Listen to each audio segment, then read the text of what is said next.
I'm about to address the Armand situation. Okay. I was I was in here in the bathroom, getting ready for the show. And this is not finna be what y'all think, actually. And I just thought about it. You know what I'm saying? I just thought about it, and I thought, what is the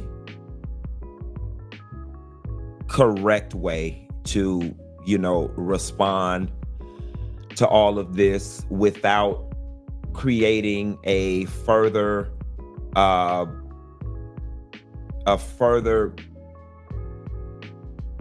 crap storm of the situation. And I'm gonna start off by saying, honestly, I'm not even upset. After seeing Armand's or bits and pieces of his emotional response, it's very hard for me to even be upset with him, because it just came off very childlike. And from where I sit, it literally would be the equivalent of me being upset with one of my nephews. You know what I'm saying? It's to be quite honest, and even to this point, I am still a supporter of Armand. I can't even bring myself to be mad or bothered by the situation. I'm if anything, I'm just highly disappointed, because I'm shaking my head and I'm like, the very thing that I was trying to give you some constructive criticism on was the very thing that you exemplified. You just had an all-out fit. And here's the thing, I'm not telling anybody that they don't have the right to be upset, or they don't have the right to be mad, or they don't have the right to feel any type of way, because he does. But what I saw in a part of his response was somebody who was hurting. What I think is unfortunate is you have two people, myself and Carlos King, who have the ability to garner a lot of attention in the urban pop culture space. And there are a lot of eyeballs on that interview and the subject that is TGIF by both fans, networks, and producers. And I just find it unfortunate that you could not find it somewhere in yourself to hold it together and present yourself slightly better than that with all these people that are watching and that want the tea and that want the salaciousness. And you played right into it and totally exemplified what I said, which was a lack of maturity. And, while I did not mean to hurt your feelings or hurl it as an insult, and I didn't think you take it that way, I further support what I said. It's a complete lack of maturity. Armand, I was very kind and gracious in my words about you and your talent. I actually think fairly highly of what it is that you do. Here is what I know. I don't know the ins and outs of what was going on over there after I left. I don't. I don't know what all you are experiencing. I don't. You and a lot of other people are absolutely right. The only information that I am and was receiving was from Al. Claudia and I are not in relationship, and I did not talk to any other producers after I left the show. So there is a world where my perspective on things can be a bit askew. However, coupled with what I experienced while I was there, while it may be one-sided, I highly doubt that I highly doubt that it's so one-sided to the point where my assessment of it still was unfair. Um, a hardcore fact. Regardless of how the roast came about, there was a roast that took place, and then the show never came back. There was a roast that took place, and the show never came back. So it is reasonable for one to conclude that the roast was a contributing factor in the show not coming back. That's an irrefutable fact. There was a roast, and then the show never came back, unless I'm missing something. I did not watch Armand's video. I got a couple bits and pieces from friends. Me personally, I don't torture myself by sitting back and watching things where people are just going in on me. But my friend did send me a clip at the end where Armand was crying, and he was saying that nobody knows what he was going through and that he was catching it on all ends or both ends or something to that effect. And I 100% agree with him. And the position that you found yourself in, Armand, was the very position I was trying to prevent you from being in. Hence why I gave you all the information that you needed to navigate that space. See, the unfortunate thing is, you know, you've got one person who has made it their life's mission to be in all the comments, responding to all the blogs, doing all the interviews, the first person to break the news that the show was canceled before the show was even officially canceled. The only person doing all the talking, you notice everybody else is quiet, and thus that's the person driving the narrative. You got swept up in some games that were being played before you entered the scene, and you made the choice to align yourself with the very side, and I'm going to reveal some stuff here. You chose to align yourself with the very person when you were auditioning who went to the execs and said, he does not like women. I feel threatened when working with this person. This person is not a good fit. And whether you know it or not, and despite how you may feel about Al at this point in time, it was Al who stood up for you and said, you know what? I have to draw the line here. It's one thing if you don't want to work with him. That's one thing. It's another thing for you to ruin his name with the whole Fox organization. Okay? Once that was revealed to me, that is when I started working on your behalf in the background. That's when I began texting Joyce saying, Joyce, y'all would be a doggone fool not to hire Armand. Y'all would be a fool. He's the only one that can do it. Then if you notice, when I posted that post on my Instagram and I said, Armand did so good, y'all. It's nobody else that can take my spot except Armand. That was all intentional, Armand. That was all intentional. That was me and Al working in the background to get you the job because she was working so hard for you not to get it.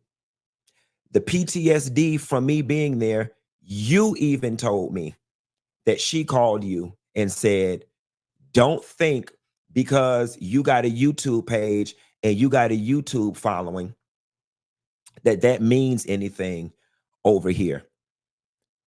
The same one who said you were talking too much, that you need to dial it back, that you needed to fall back.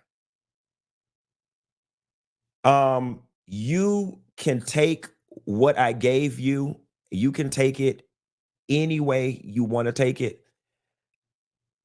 Based on the experience that I had there, I felt like I was doing you a service, not a disservice, by disclosing everything that I experienced when I was working there.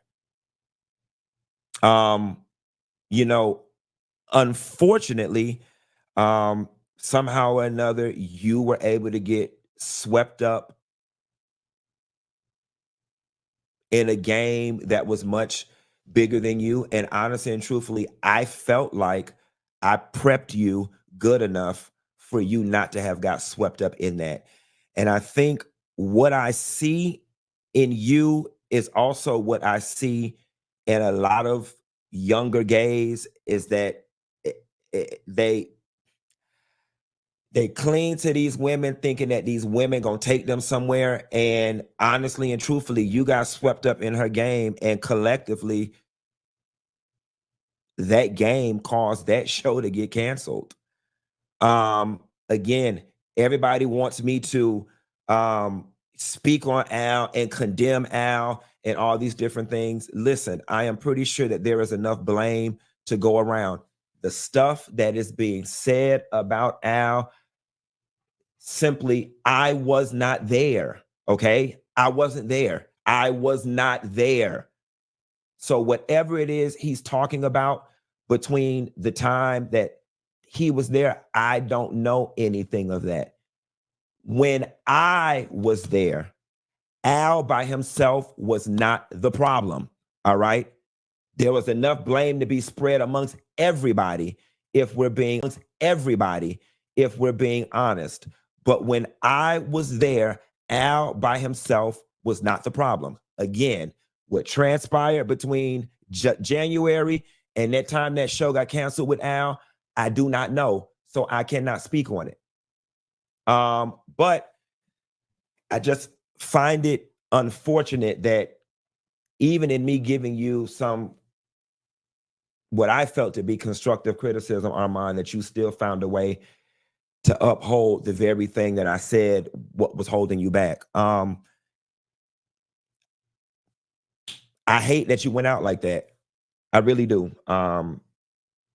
Because at the end of the day, while you were upset and you have the right to be upset, and you endured your own set of whatever you endured, and I give you credit, you did walk into the middle of a SHIT storm armed with enough information. I honestly wish you would have just remained neutral and stayed out of it. That really would have been the best course of action, because you came into the situation in the middle of the story. And there is 2 years and a half, almost 3 years of story that happened before you got there. And that's what I was trying to give you, Armand. And the very thing that I was trying to prevent by giving you the information is the very thing that you fell victim to.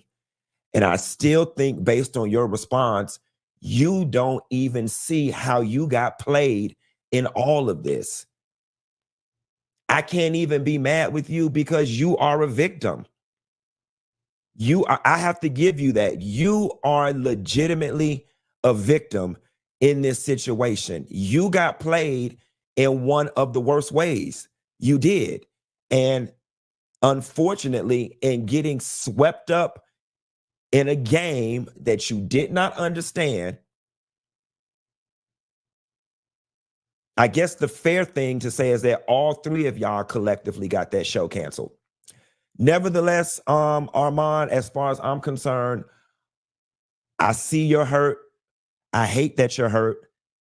If my words caused you any duress and or stress, I sincerely apologize. That was not my intent. Um, I really was trying to big you up and give you a bit of constructive criticism on the side. You didn't take it that way. But me being just a little older and a bit more mature about it, this is not one of those situations where I'm going to take back what I said, because what I said was said from a place of love, and it was said to only benefit you. And now I'm gonna have to actually double down on it, dog. There is a maturity piece, Armand, that's missing, man. And I'm saying this with so much love. It was missing with that rant, and it was missing with your response to me. Yeah, you got one off. You got one off. You did. You read me for filth. Yada, yada. You feel good? I hope you do. But you're not going to get nothing for it. That's the thing. And like, people are watching. So now he's volatile. He's going to be uneasy to work with. Whenever we hire him, he's going to go off of the deep end. And that's why I'm extending grace, compassion, empathy, and sympathy for you.